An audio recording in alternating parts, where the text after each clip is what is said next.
Very much, Stephen, and thank you for pulling together this program. Very timely, and obviously the speakers are exceptional.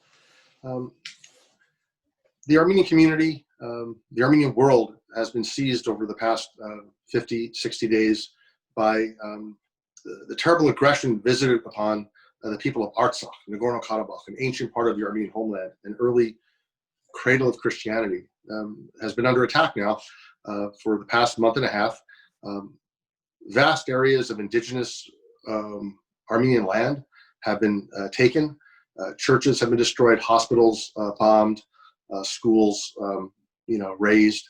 It's been as bad an experience as we've had since literally the 1915 genocide. And in many ways, what we saw over these past weeks was a continuation of that, an effort to drive the Armenians from their indigenous lands.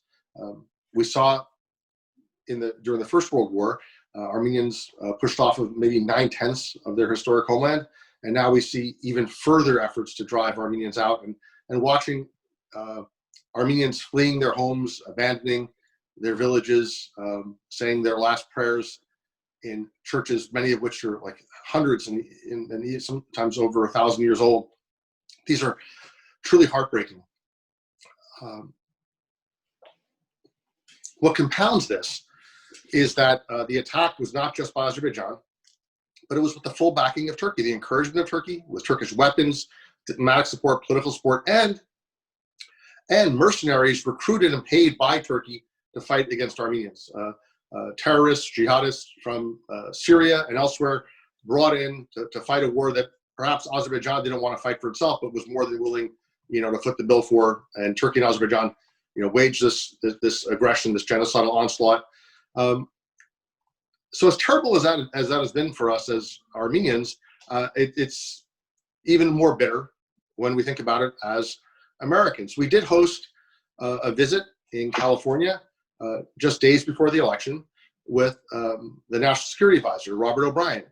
And very often in these types of discussions, the precursors, the first things that are said are friendly, and then you end up with the reality of the situation. So he said, look, I've got a lot of Armenian friends, and certainly we sympathize with the terrible suffering of the Armenian people, number one.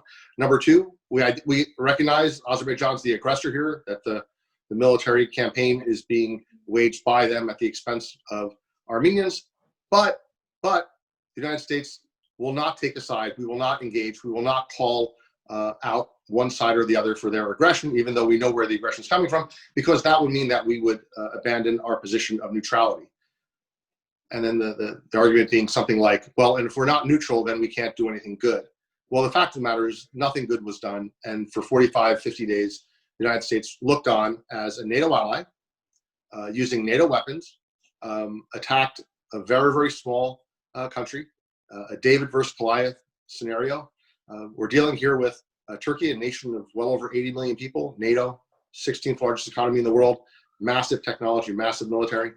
Azerbaijan, an oil-rich country, again, very wealthy, huge arsenal. Armenia, 3 million people, landlocked, blockaded, a genocide survivor state, in many ways still trying to stand on its feet after the genocide of 1915. And while this terrible onslaught is going on, our government said, well, we're gonna keep an eye on things. I think at some point Secretary Pompeo said that he hopes the Armenians are able to defend themselves. And I think Mr. O'Brien shared his prayers for the Armenians. And I think that's the extent of the support we got, which is troubling. Particularly given some of the talk that we've heard over the past 4 years about solidarity with at-risk Christians and other religious minorities in the Middle East. I think that if this was a test case, our government failed that test. What's left to us now as an Armenian American community is to work on humanitarian assistance, and we need hundreds of millions of dollars of humanitarian assistance. There are tens and even hundreds of thousands of refugees now, displaced without homes, many left on moment's notice, again, from land that their families had occupied for literally thousands of years. We're talking to the administration about emergency assistance, and obviously going to work with Congress on longer-term appropriated assistance. We want to see the U.S. re-engage in the Minsk process, which is the international mediation effort, the multilateral international mediation effort to resolve status and security issues. The United States, unfortunately, was largely absent from that dialogue.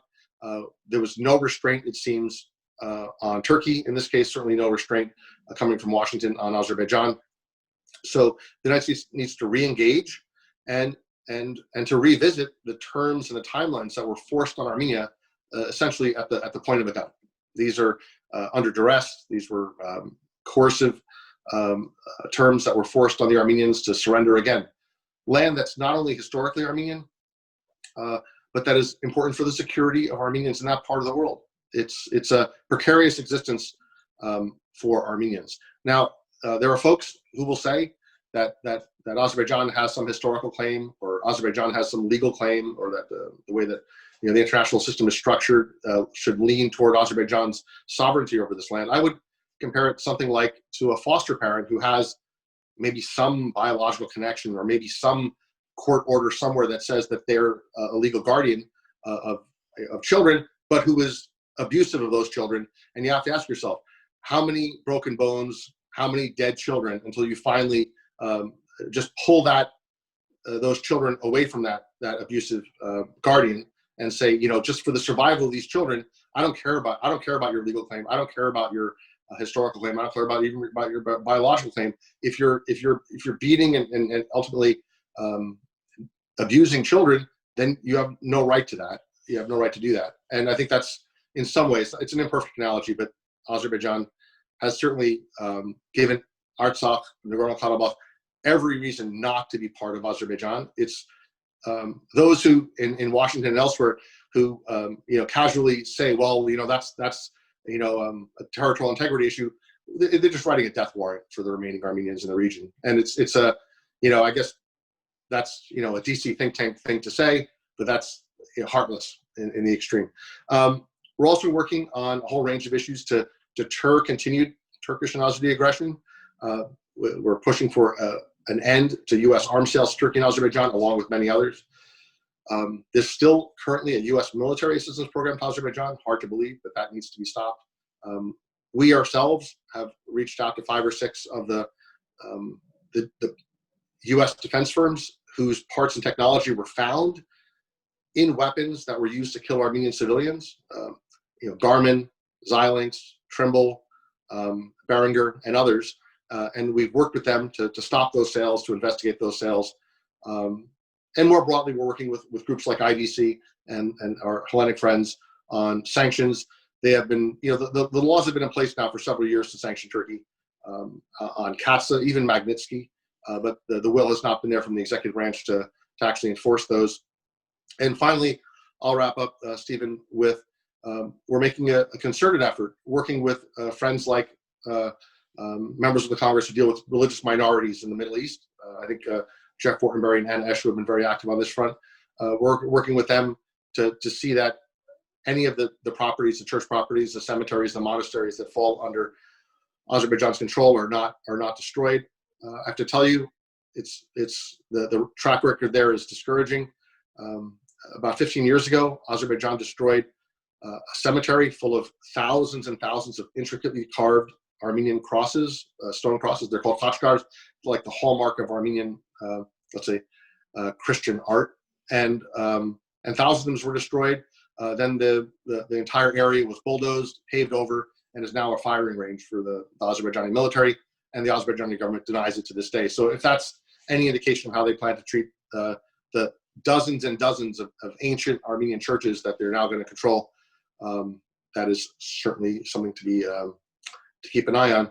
I'll wrap up, Steve, by thanking IDC. You guys have been with us every step of the way, and in good times it's good to have friends, but in dark times you find out who your real friends are. And IDC has been you've been our brothers, our sisters. I want to thank Tufik. I want to thank you. I want to thank Rich. I want to thank Sarah, Abigail, the rest of the team. You guys do heroic work, and it's deeply appreciated and will always be remembered.